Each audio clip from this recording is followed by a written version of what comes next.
मध्यंतरी मला असं काही ऐकायला मिळालं होतं की सुप्यामध्ये काही जेव्हा नवीन औद्योगिक इकोसिस्टीम तयार होते तर जसे चांगले लोक तयार होतात तसे काही वाईट लोकही तयार होतात.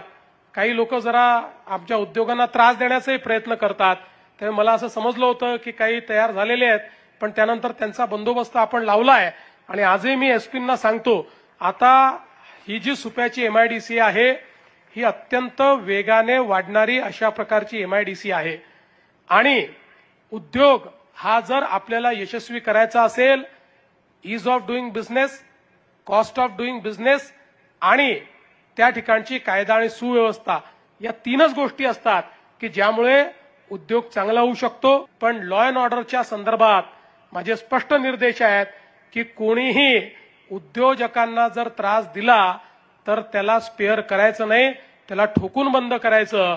पुन्हा कोणाची हिंमत होणार नाही अशा पद्धतीनं कायद्याने ठोकायचं. ठोकायचा अर्थ लोक वेगळा लावतात. कायद्याने त्याला ठोकून अत्यंत ताकदीनं या ठिकाणी छोट्यातल्या छोटी घटनाही सिरियसली घेऊन उद्योजकांना योग्य प्रकारे काम करता आलं पाहिजे. समजा एखाद्या उद्योगात काही अनएथिकल प्रॅक्टिस असतील तर लोकांनी रेग्युलेटरकडे गेलं पाहिजे. रेग्युलेटर त्याच्यावर कारवाई करेल.